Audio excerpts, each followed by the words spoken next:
Good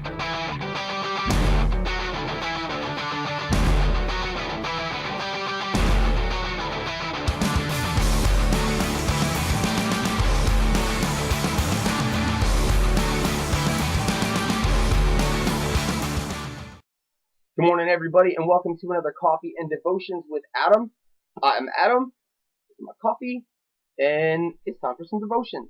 I hope everybody's doing well. I know it's really cold across the United States right now. I hope all your heaters are working well and everybody's staying safe and warm. The cold kind of got me to thinking a little bit, and I was thinking about the polar bear. And I don't know if you guys know this, but the polar bear is the largest land carnivore in the world.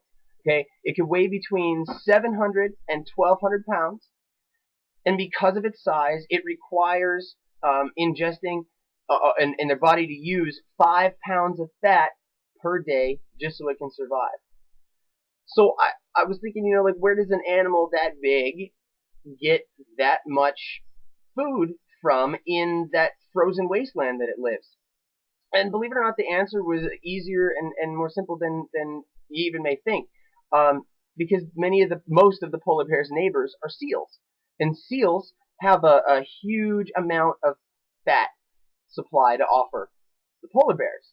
In fact, the polar bear feeds almost exclusively on the seals.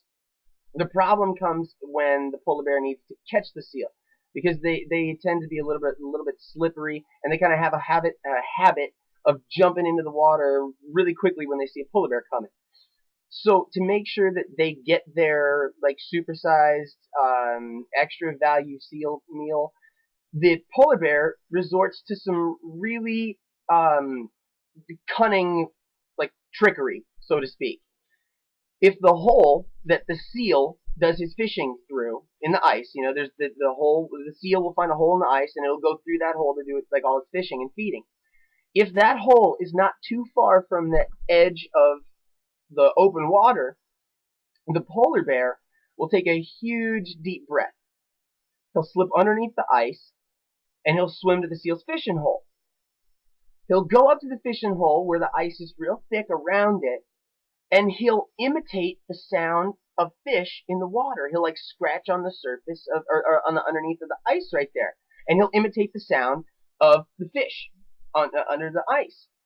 And so when the seal hears this sound, he dives in for a quick meal. He's like, food! And he jumps in the water, only finding himself being the main course of food. Listen, the Apostle Peter calls Satan a roaring lion. Okay, he says the devil prowls around like a roaring lion seeking whom he may devour. But I think an alternative title, maybe even a better name, would be a hungry polar bear.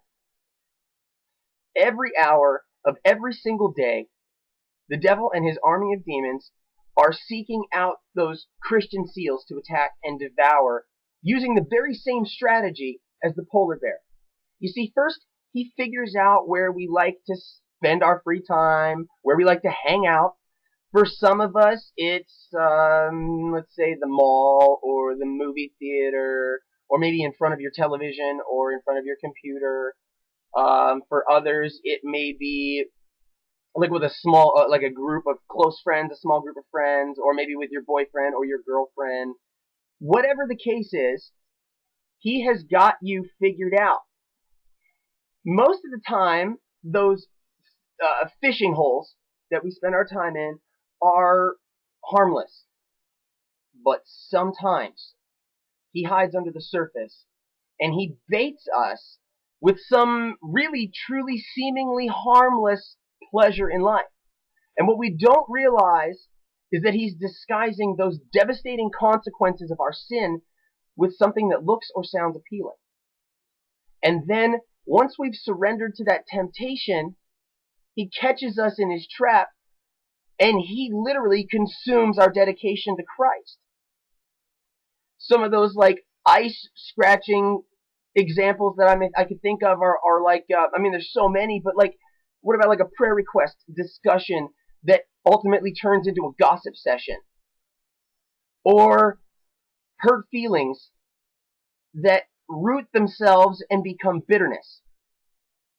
Or what about a nationality pride that degenerates into prejudice? What about that harmless internet research that becomes pornography exploration? Listen, the Apostle Paul wrote in 2 Corinthians 2, verse 11, he said, "We are not unaware of the devil's schemes."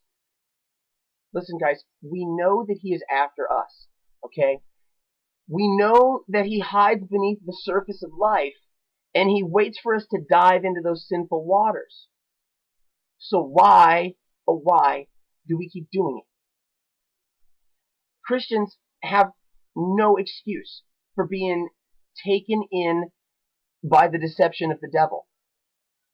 Listen, the Bible tells us to resist the devil and he will flee from you. That's in James chapter 4, verse 7, in case you're wondering.